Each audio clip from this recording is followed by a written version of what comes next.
welcome along to anyone who's just joining. We'll be starting in a minute or so. Feel like I should have prepared some welcome music rather than awkward silence to start with, but we will be starting soon, don't worry. Just waiting for people to join.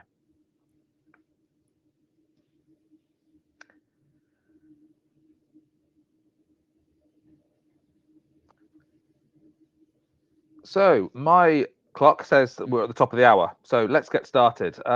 Hello, everyone. Welcome to the latest of Chattermill series of digital roundtable events. This one is entitled, as you see on the screen, Driving Actionable Insights Across Teams. I'm joined today by three wonderful guests who I and they will introduce themselves shortly. But firstly, let's look at the topic of the discussion today. So this session, we want to explore how companies can bridge the gap between insights and action. We'll discuss how to ensure the right people receive the right insights at the right time, making those insights a core part of decision-making across teams. The session will include some real-world examples from companies where CX and insights teams have successfully embedded those insights into different departments. Now, I see that many of our customers are on the session today and have signed up. But for those of you who are joining us today that are not familiar with Chattermill, we are the customer experience intelligence company. Our AI technology analyzes different types of customer feedback from app reviews and voice calls, social media interactions, and we turn those into intelligence that companies can act upon. So whether you're in a CX team and need to understand why your NPS is dropping, or if you're in a product team and need to find ways to prioritize your roadmaps, Chattermill might be able to help. Now, we work with a lot of companies that you'll recognize, including, of course, our guests on the call today. So without any more introduction and overviews, let me introduce the guests one by one, and then I'll pass to them in alphabetical order to introduce themselves in more detail. So I'm joined today by Obi, by Agna, and by Sam. So maybe I'll go left to right. Obi, perhaps you can introduce yourself. Hi everyone, I'm Obi. I look after customer voice and experience at Vivo Barefoot. Hi everyone, I'm saying hi from Berlin and I work at MPB. We are a company that buys and sells photography and videography gear.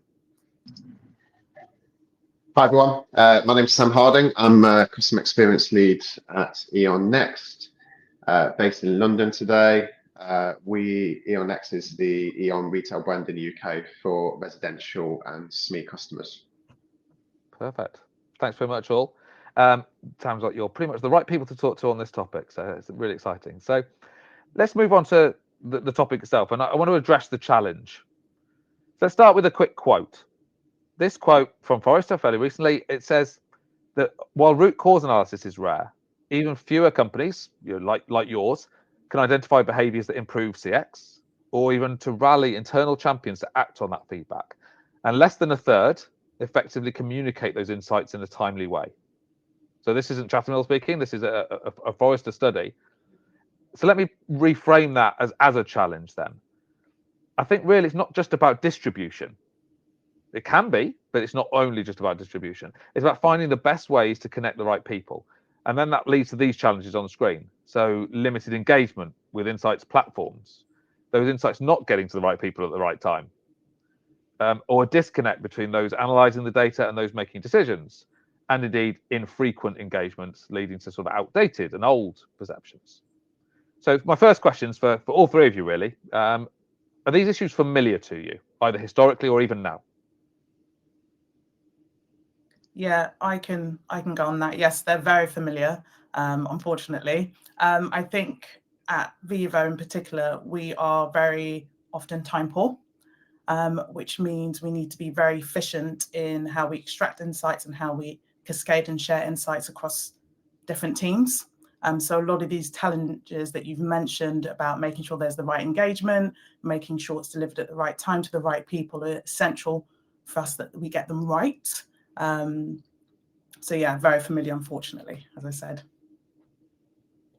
Definitely. I can also jump in and totally agree with Obi that I think everyone who works with the CX and customer feedback are familiar with all the challenges listed here.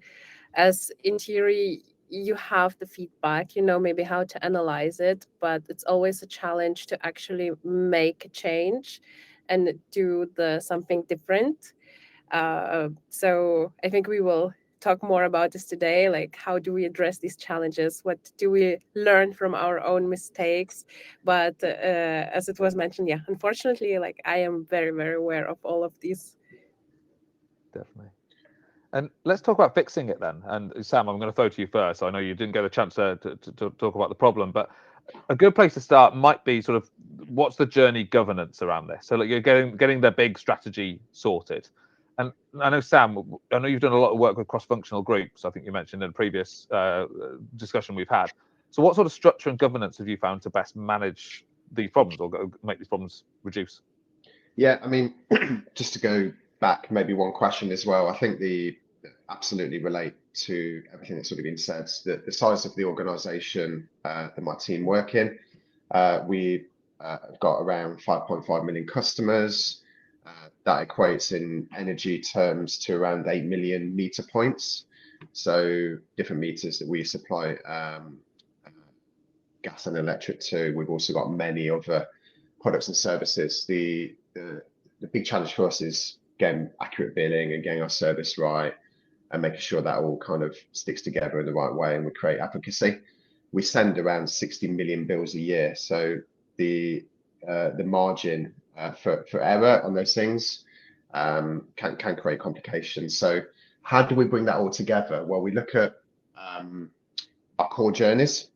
So we look at journey management across the organization. How do we bring the right people together to look at the right insights for those customers? Some of our journeys will be focused on acquisition, some will be focused on retention, moving home, bills, which I've just mentioned. And what me and my team are trying to achieve is try and get a customer journey centric approach. So that journey governance, which can be quite a boring term sometimes, but in reality, it's bring the right people together and understand insights, think about actions, think about the right decision making, think about the impact of not doing things sometimes, and try and understand how that plays out to our consumers. But the kind of strength and the opportunity we have in E.ON Next is how do we galvanize that group? And what we need to do is make those insights really understandable, really clear, cut through some of the process and the complications that we know exist in our industry, and really paint a picture of what is happening across that journey. So we've got to have the right measures in place. So we've got different CSAT measures across those journeys, ranging from customer happiness index through to NPS. We use channel dashboards and other tools to look at understanding root cause. And then through the journey governance, we will drive improvements and take ownership of improvements. And we've got accountability in the organization. So journey governance for us is about creating accountability. It's about creating transparency on the things that really matter to our customers, and driving collective improvement. So we're not looking at verticals across the organization, but we're starting to really push the horizontal journey layer and seeing that consistency across those journeys. So that's a little bit around what we do. Below, within all of that, there's lots of different people from tech, from ops, from commercial teams, from insight teams, from CX teams, accessing data throughout the month and trying to problem solve. So we'll have, two layers to journey governance. Generally, you might have sort of, in the loop, so things that we can fix day to day and improve on and test. And then there's outer loop issues, which might be more complex, might need more coordination and budgeting and structure around them. So that's a little bit of what we do, Tom, on our side. Brilliant, thank you. Yeah, that's great. And some of the words that we're using there, accountability, collective, no doubt they're just as important whether you've got the big scale that you're talking about there or much smaller or even similar scale but in a different industry. I mean, Agna, Obi, any observations on those points? I think for me, so at Vivo Barefoot, we're about a team of, I think, just shy of 200 employees. And within CX retention, where I sit, we're a small team of 5 people. So it's what we really need to do is understand the ways that we can work to scale insights across the business. And I think we've really been great at stakeholder management and making sure that the right people are involved from the start of the process. We have our lessons learned and what doesn't work, but we know if we get the right people involved, everything from shaping the insights to their requirements, to also making sure that the distribution of those insights are meeting their requirements. So it's that involvement right from the start to shape everything that we found really helps. And I think we work that way. As I said, we're a bit of a smaller organisation, so we kind of have to work a bit more agile and a bit more, there has to be a lot of collaboration across the teams to really get it right. I think it's a really good point, Obi. And I think just again for context, we're a team of around 9 to 10 of us, and I think just to build on what you're saying, Obi, I think the CX is everyone's responsibility ultimately. So that's again trying to push our journey approach. Is that it's not just one team's responsibility to look at the data and look at the insights and look at the opportunities. It's the organisation. So, like you say, stakeholder management, close understanding of people's problems and opportunities, and walking in our stakeholder shoes mindset gets us much closer to then going, we've spoken about this insight, what are we collectively doing about it? So I just wanted to say, even with maybe the scale being slightly different, there's some real similarities there in terms of how you approach stuff. Sorry, Agna, I think you were coming in potentially. Yeah. No, I totally agree. First it's how big is the company, how big is the customer base? I think these are very important things when it comes to usage of the tools itself. But I think where it all starts, when Tom, you asked about the governments, is do we care about the customer feedback? Yes, no. If yes, what do we want to achieve looking at the feedback? Maybe what Obi said, do we want to scale? Do we need to raise the repeat customer base? What is our goals? Who is responsible for different topics at the company? What Sam said, is it the product team? Is it operations? Is it marketing team? Is it logistics? Is it frontline teams? And then how do we manage the feedback? So then comes the part of the tools, because if you have what Sam mentioned, 5.5 million customers, can you imagine how much feedback and where is it coming from? With nowadays, it can be NPS forms, it can be CSAT, it can be emails itself, it can be forums, it can be Trustpilot or any other trust websites, it can be social media, it's enormous amounts, it's millions of points of feedback. So you need some kind of a tool to analyze this, have the feedback in the form, what Obi said, that it would be easy digestible and understandable, and then have who is taking care of it and what kind of actions we want to do. Definitely. And that who's taking care of it point, I think, Agno, again, we spoke before today's session, and you mentioned the word shared responsibility approach that you have at your organisation, and some of the things you've done. Have you got a couple of examples of those you could share? Exactly.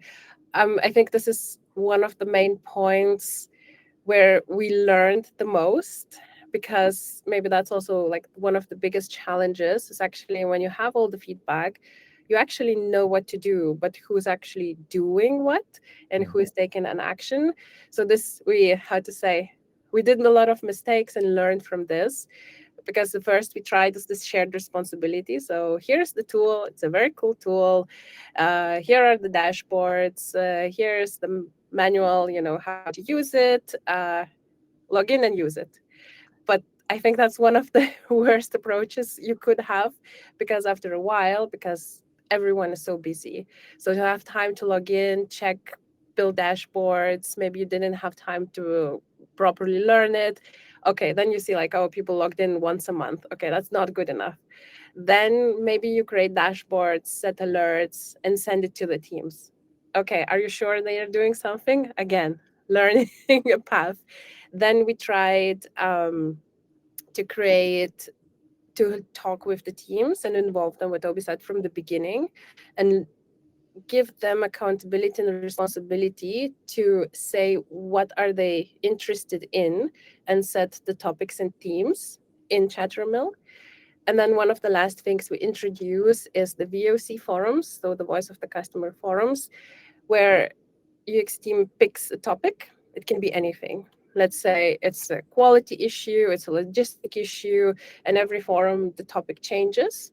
You have all the data, you have what the customers are saying, what should be done, are the action points, and then it's a very clear shared responsibility, accountability of who is taking care of what kind of action, and the next time you need to present what was done, what was reached. And till now, that's actually this public accountability responsibility, which is followed up by, let's say, not like a project manager, is actually the thing that worked best for us. Interesting. Thank To, you. Yeah. Just to add quickly to that point that Agnes made, I think that closing the loop and having that cycle is so important. I think, yes, holding people accountable, but also getting them really excited about the improvements and the impact that them taking action, that impact that has on the customer and the customer's experience, and whether you're demonstrating that by increasing NPS or increasing CSAT, but being able to fully show that actually you getting insights, you doing something with it, this is a knock-on impact. I think for us, certainly at Vivo, that gets lots of the teams really excited, and holds them even more accountable to being part of making changes across the business. So yeah, I think by sort of trial and error, we do get there eventually, and we find a format that works. You mentioned lessons learned and then trial and error in your last couple of mentions there, Obi. Any sort of anecdotes of things you can remember that were spectacularly wrong and then made spectacularly right? I think for us, there's being quite a small organization, a small team, and being quite fast-paced as well. There's okay, we've got Chattermill, we want to share the insights, let's just pass this on to everyone, right? And not really thinking first, okay, what is it they need, and what's going to be of interest to them, and how do we make sure from a being in contact with them point of view, how do we make sure that, as Agnes said, they're actually implementing the insights and taking action? I think at first we were like, let's just share. And sometimes you can overwhelm as well. So when you're sharing a lot, everyone is busy, it can be quite overwhelming. So we learned to make sure any dashboards that are automated, and we do have quite a few automations running, which is great, and the team love that, but we make sure that the dashboards are concise, they're focused on a particular topic or area, or we call them sort of circles, our different departments within the business, or it's for a particular circle. So it's not too much and the insights aren't overwhelming that people don't have time to read them or can't make sense of them. And then, as I said, we learned the lesson of, okay, how do we actually follow up on this? And how do we do it in a way that we're building relationships, we're collaborating better, whether that's a touch base on a call and actually asking, was this insight useful? Were you able to do anything with it? What improvements would you like? So whilst we share the dashboards and that gives a holistic overview of what customers are saying about a particular topic, the stakeholders can come back to us and say, can you drill down into this area? And that's when we know they're engaged, because they're asking more questions. They're like, actually, can you tell us a bit more about this? Or I noticed that net sentiment around returns seems to have dropped versus last month. What's going on? Tell us a bit more. And what do you suggest we can do around this? I think that's how we then monitor, okay, everyone's engaged in the process, and we're not just sharing insights for the sake of sharing insights. We're actually doing something about it and getting everyone on that continuous improvement loop. Nothing worse than being met with stony silence, I guess, when you send these things out. Yeah. Sure. Sam, anything on distribution and the lessons learned at your end? I think lessons learned over the years. I've worked for E.ON for nearly 20 years, so I've seen this sector and business change in different ways. I think the one thing that holds true is that we're surrounded by lots of data, so we'll always have huge amounts of data across the organisation. The one thing I've learned, and I think challenge to myself and others around me all the time, is what is the human connection to that insight? What's the empathy? What's the understanding of that insight at a human level? Because as you can possibly imagine. We've got lots of Excel sheets, lots of PowerPoint presentations, lots of reporting, lots of MI in this organization, as well as all the good work that Insight and CX teams do. But until you have that emotional connection with what that means in reality to that customer group, or understanding of what that verbatim really means, sometimes it is difficult to land the insight in a really precise way. So can I just check you can still hear me? Yes, yeah, absolutely. Yeah. No worries. I've got an internet message popped up on my side, so I'll keep talking.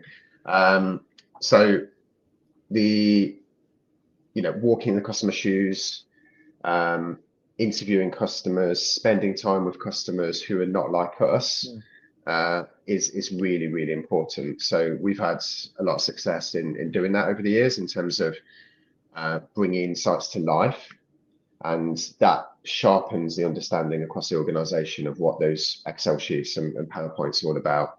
As we do more with automation, with dashboards and everything Obi and Agnew just described as well, we need to keep pushing ourselves to go, what is the reality behind the insight? Got it. I think Sam just dropped there, but I think we were getting what he was pointing out there in terms of compelling narratives around the insights. And like, a dashboard's fine, a chart might be useful to statistically explain something, but nothing really beats the ability to drill into the true voice of the customer, being able to see the verbatim, the comment, the snippet, whatever you want to call it, of actually what a customer said. And Sam also mentioned interviews and spending time with customers. Obi, Agna, anything? Have you done anything around that? How do you still tell stories in your companies? For us at Viva, what we've done that's quite good, because we are automating the process of sending the insights, we've really leaned heavily on observations within Chattermill that pulls through snippets. So to, I guess, Sam's point, it isn't just the numbers. We're now able to illustrate the why behind the numbers, and do it in a very succinct, quick way on those dashboards. So customer sentiment is expressed through their own words. That's what we've been doing from a sort of dashboard point of view. From a just getting the voice of the customer out there, when we're having syncs with different circles across the business, we're very good at articulating, okay, this is what customers are saying, this is why they're saying it, and these are some direct quotes, and sharing that and making that really visible. Where possible as well, if we are doing any interviews and there's different teams that can listen in, because it'll be beneficial to them, we get them sometimes to listen in on the background just so they can hear, okay, from our actual customer's mouth, this is what their experience is like. So again, we'll get them to participate in that way. But I think it really is, how do you elevate the voice of the customer and make sure their verbatim feedback is actually shown and expressed as they've given it. Yeah, that is what we're all here to do, of course, hear the customer. Agna? Yeah, I just wanted to add that what we also recently added is not only what the customers say, like the actual quotes, but also who is saying that, without providing any personal data, but you have data. Let's say if it's an e-commerce company, you have information what kind of tier customer it is, and sometimes a comment, which is almost heartbreaking to read if the customer had a very challenging customer journey. But when you add that the customer brought the GMV of X, Y, Z, and it's a customer of 5 years, and I don't know, they do not want to use your service anymore, and it's a very honest, and then you actually know more or less who is behind that, it's or a first-time customer. I think that also adds up to read okay, it's a really a repeat customer, or it's a first-time customer, and so on. That helps too. That's a great point, because even though all customers are equal in that their voices are equally important, they're not all the same. That they might have been a customer for however many years, they might have bought 100 pairs of shoes, or been buying many cameras, or been using gas and electric for decades, or they might not have been. They might be male or female and have whatever the demographics might be. They might be a high level customer or a low level customer, whatever that might be. Knowing who they are is super important. Sam, welcome back. You did drop for a minute, but I'm glad to see you back. I think you sort of got to the end of most of what you were saying around hearing that voice of the customer. But if there's anything that you were left saying as you dropped, feel free to jump back in now. I mean, I made a great point, but nobody was listening. Yeah. No, I think you've expanded on it really well. I think the point I was making towards the end was with energy in the UK. You know, everybody is a bill payer. You know, my colleagues will pay bills. My colleagues will have perceptions on what they want from energy. So in a large organization, we can't create a slightly biased view sometimes, talking to each other about, you know, what we think customers want or what people's certain experiences have been. And I think for us, it's incredibly important that we keep listening, and that listening is about that emotional understanding and having the ability to challenge each other, the ability to bring in those videos, those interviews, that human understanding. Because if not, we're just going to end up in a cycle of potentially creating, you know, services and products with an internal lens only. So we've got lots of data, lots of insights, but that richness of understanding what it's all about from a customer perspective and bringing it to life is where, you know, we want to put more effort and keep working how we do that. Yeah. Brilliant. Thank you, Sam. I'm going to pivot a little bit maybe into technology. Now, you've all mentioned it already. People have been talking about automation. We've mentioned things like reports and dashboards and various words like that. And obviously, you know, to reminder to our audience today, obviously I'm representing Chattermill. We are, of course, a technology vendor in the space. So I'm sort of biased in one of my areas of interest there. But for all of you, really, and choose who wants to go first, how important is tech in this? And maybe as a subset of that, automation? I can speak to what we were like before really using tech to join up all the dots. So with customer feedback, you can have many data sources, and that's a fantastic thing. But if you can't pull them all into one and sort of aggregate them and consolidate them, it becomes very hard to paint a holistic picture. And if you can't paint that picture, it becomes very hard to actually truly prioritize what's important. So I do think you need tech to help join up the dots, and having a good platform that does that is essential, and it saves time as well. And then I think from a wanting to work smarter and faster point of view as well, which we always want to do at Vivo, it's how do we elevate the tech we're using to make sure that insights can be scaled across the business. And I think you can only really do that with the right technology. Otherwise, it's a process of either people. Sometimes if we weren't able to do the automations and send them through, we could have say, okay, here's all logins, go in, analyze it yourself, maybe even build your own dashboards. And then actually that doesn't necessarily get us where we need to get to. And we're then reliant on perhaps other teams taking the initiative, having the time, etc., to do that. So I just think for us, tech is essential. The right tech is essential in making sure that your customer experience, you have the right foundations to actually make the improvements. Thank you. I totally agree, because if you think, let's say it's thousands of comments, hundreds of thousands of comments, like how long it would take to read all of that and later on make conclusions, to build Excel sheets. And is it really worth to spend time on that, or is it better to invest same time on actually doing a change and working on the action itself?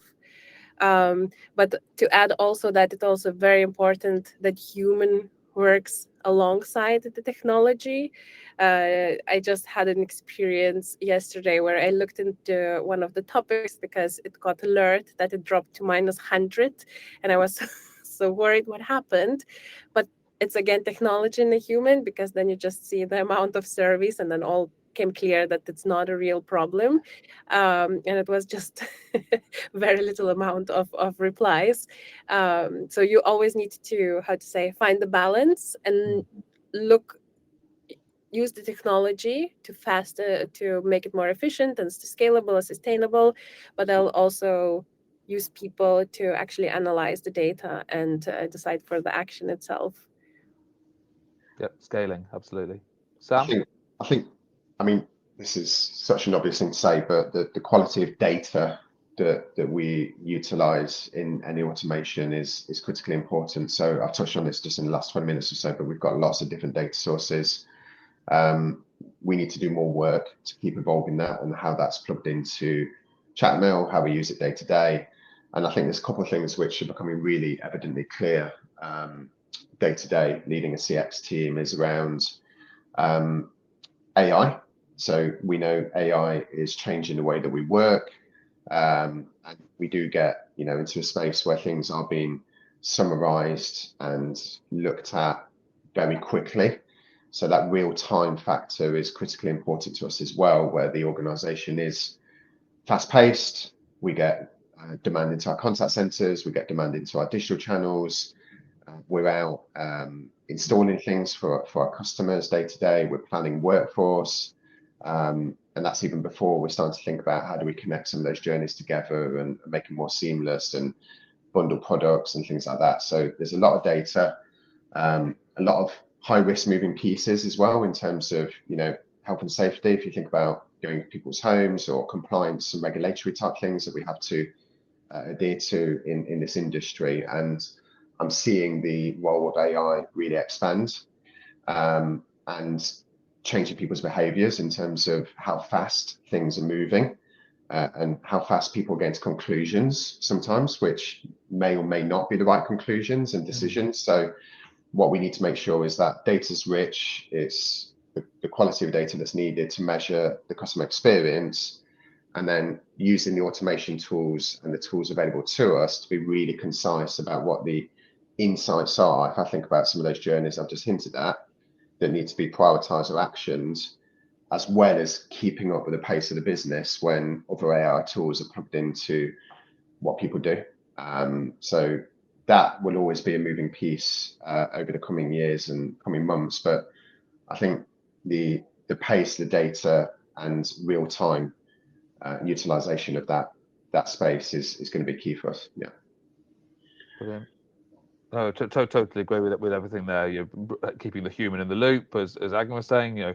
Not relying too much on technology for technology's sake, but obviously using it for scaling and also making sure that if you've got good data, it's going to run better than the garbage in, garbage out cliche.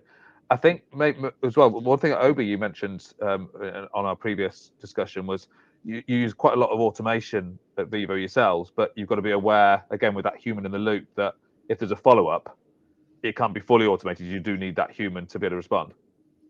100%. So even the dashboards that we do send, and we send them on regular cadences that are agreed with teams. So whether it's weekly, bi-weekly or monthly that they want to get their insights, yes, that's shared. And then they are responsible for asking us further questions, because to your point, I think we can only get better once we involve other people.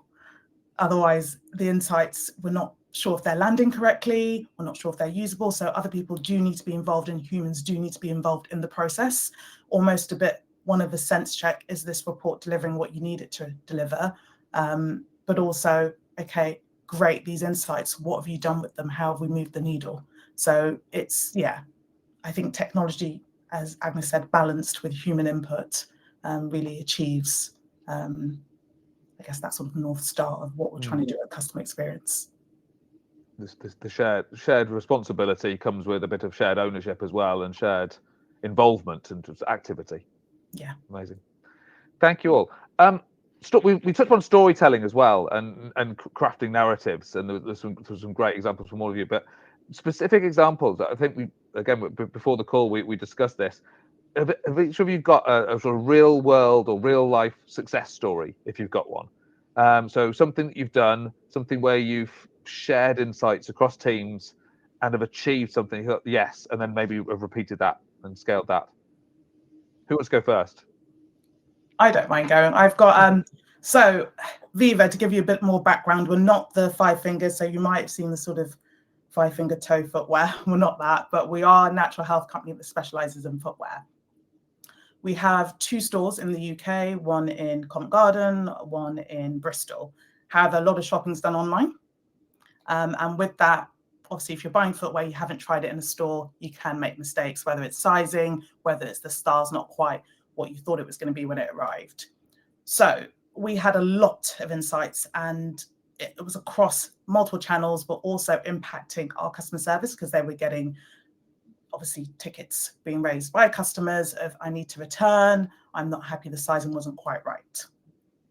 We could see all that insight coming through saying your returns process, so let's forget the actual product and the sizing advice, but your returns process is too lengthy. And for me as a customer, that's making me less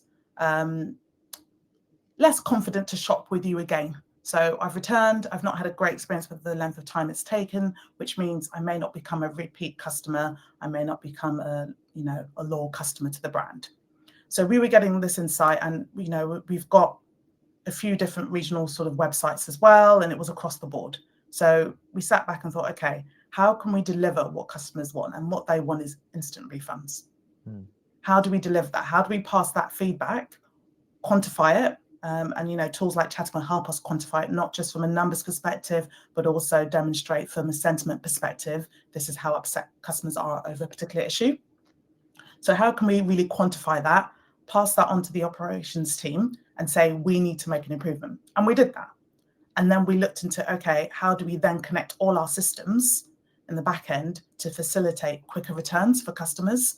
So it's not the perhaps more manual process of a return coming in, somebody sort of putting away the stock and then it all receipting back. No, how do we speed it up? And we've managed to actually take insight into action and change our process to meet the customer's expectations around returns timeframe.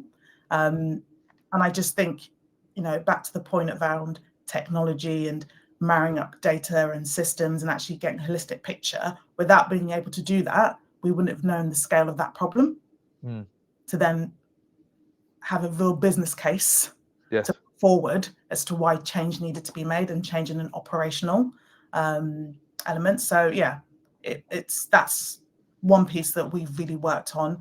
That approach of taking insights and then obviously improving our returns experience is an approach that we can, one, replicate with other pieces of insight that are coming through, but also we can then, I talked earlier about closing the loop, we can then say, because of this change, this is the improvement we've had to NPS, or the sentiment's gone up, and therefore demonstrate for other business cases, if we make a change, this is what's happened historically. And that's really positive and helps influence other stakeholders for the projects that we need to initiate. Absolutely, because trying to change the minds of an operations team, which was your example there, must be tricky unless you've got the data to back it up, the right storytelling, the right way of presenting that data to them. But now you've done it once, maybe other teams will listen more readily. I'm not saying your operations team didn't listen readily, but the next ones might be ready to go. Yeah, precisely. Wonderful, thank you very much. Agnes, Sam? What I was thinking, so we are purely online business for selling and buying. And as we have our warehouses in different, in Berlin, we work with the whole Europe, in Brighton with the whole UK, and in New York with the whole US. So you can imagine that one of the main topics for customers is logistics, whether for the inbound or the outbound. So logistics and the relationship with courier will be one of the main topics across all feedback. And this is how it becomes a priority, looking at the most common topics and what kind of sentiment it brings, then looking which is the most, let's say, negative and what can we do about it, and also what's the business impact for, let's say, changing something with the courier. So we tried different things. As we heard, customers not being satisfied with the timeline, so how long it takes for the packages to arrive to us or to the customer, lost in transit cases when parcels just get lost or damaged. And we talk about quite sensitive and expensive gear. So it's also usually even emotionally sensitive because you are attached to your gear very often. So we tried different things, looking at the feedback, what can we do? Can we introduce different courier options? Can we let's say, reduce working with some of the couriers and exchange it to someone who takes care of the journey from A to Z? Can we introduce free shipping? So we tried in different markets, different options, and then we just look at the sentiment after a while. So as a benchmark, we took what did we change in each market, what was the sentiment, what was the NPS, and how did it improve or actually decreased with some of the changes in different markets. So I think this is one of our main biggest changes, because it's also costly when it comes to logistics and couriers. And I think we really succeeded in listening to the customer and in introducing some changes in logistics itself.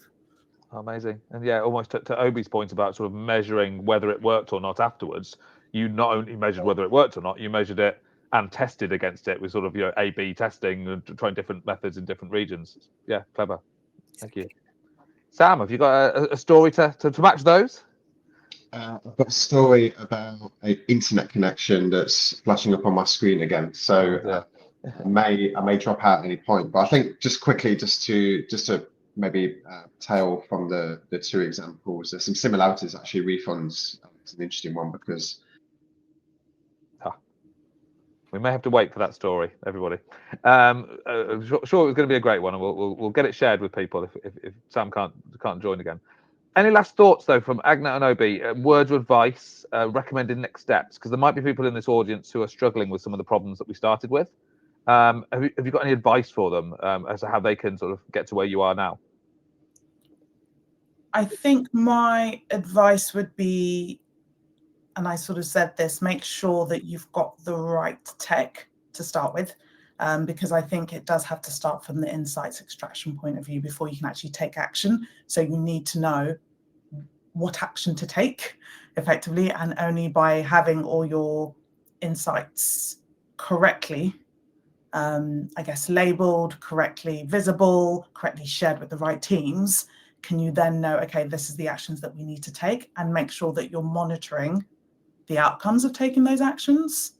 So it can just be that full sort of 360 loop, and really advocate for the customer, but also for the process of having sort of CX and insights as well.